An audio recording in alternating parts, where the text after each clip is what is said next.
Assalamualaikum warahmatullahi wabarakatuh. Salam sejahtera untuk kita semua. Masih dengan teacher ini, pada kesempatan kali ini kita akan membahas tentang Renaissance, merkantilisme, reformasi gereja, Aufklärung, dan revolusi industri. Namun akan kita batasi pada materi Renaissance dan merkantilisme. Oke, kita lihat dulu. Abad pertengahan. Kita lihat istilah abad pertengahan ini merujuk kepada masa antara jatuhnya Kekaisaran Romawi Barat pada tahun 476 Masehi dan mulainya masa Renaissance pada abad ke-16 di Eropa. Abad pertengahan ini disebut juga sebagai abad kegelapan. Istilah abad kegelapan ini disebabkan pada masa ini Eropa nyaris mengalami atau tidak mengalami perkembangan, baik dalam bidang kebudayaan, dalam bidang ekonomi, maupun ilmu pengetahuan. Nah, untuk abad kegelapan ini dibagi atas dua, ada zaman kuno dan zaman modern. Zaman kuno ini masa sebelum abad pertengahan dan zaman modern adalah masa setelah abad pertengahan. Oke, kita lihat lagi. Ketika terjadi atau di abad pertengahan ini, Kastil Bodiam di Inggris dibangun pada abad ke-14.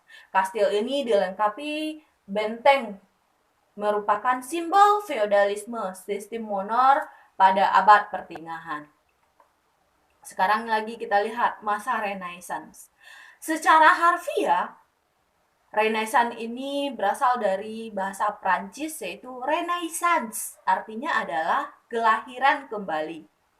Oke, kita lihat orang-orang yang giat dan tekun mengolah kembali dua kebudayaan klasik itu disebut sebagai kaum humanis. Dan Renaissance ini menghidupkan kembali kebudayaan Yunani kuno dan kebudayaan Romawi kuno. Oke, sekarang kita lihat lagi kota kelahiran dari Renaissance itu sendiri. Di Italia, terutama di Florence, teks-teks filsafat Yunani yang diperoleh dari dunia Arab paling banyak dipelajari. Nah, kemudian apa sih sebetulnya faktor-faktor lahirnya gerakan Renaissance ini? Satu, munculnya banyak kelas-kelas baru. Munculnya kelas baru ini menyebabkan kelas menengah baru serta kota-kota yang makmur berhasil mengubah cara pandang orang-orang terhadap kehidupan dunia. Lalu, faktor lahirnya gerakan Renaissance ini adalah adanya dukungan penguasa dan bangsawan yang progresif.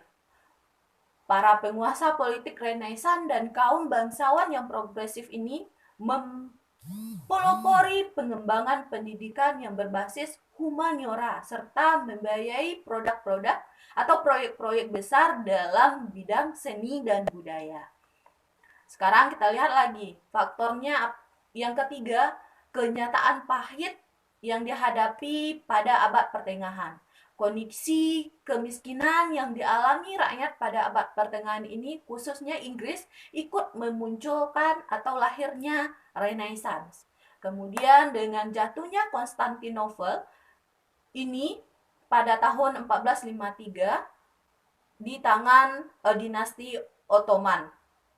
Kemudian ditemukannya mesin cetak pada tahun 1454 oleh Gutenberg dan Mainz di Jerman menemukan atau penemuan dari mesin cetak itu sendiri. Sekarang kita lihat lagi dampak dari Renaissance ini di berbagai bidang. Kita lihat yang pertama di bidang sosial budaya. Adanya semangat Renaissance dan humanisme, terutama sikap positif terhadap dunia, serta penekanannya pada otonomi di kebebasan individu, menjadi pondasi bagi lahirnya sekularisme di Eropa. Lalu yang kedua di bidang ekonomi dan politik, dalam perkembangannya tumbuh kesadaran bahwa kesejahteraan suatu negara ditentukan oleh banyaknya aset atau modal yang dimiliki, serta besarnya volume perdagangan global suatu negara. Sekarang kita lihat lagi, merkantilisme. Apa sih artinya merkantilisme? Merkantilisme itu adalah mendorong sebanyak mungkin ekspor dan sedikit mungkin impor.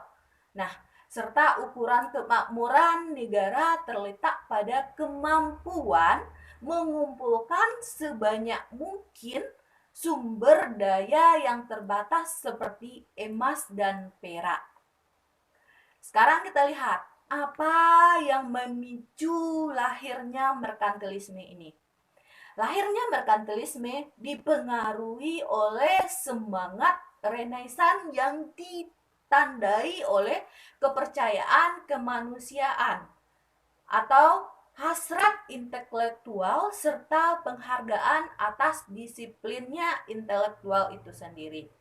Bahkan ukuran kemakmuran dan kekuatan atau power suatu negara dilihat dari seberapa banyak negara tersebut berhasil mengumpulkan sumber daya yang terbatas itu. Sekarang kita akhiri dulu sampai di sini. See you next time. Bye bye. Assalamualaikum warahmatullahi wabarakatuh.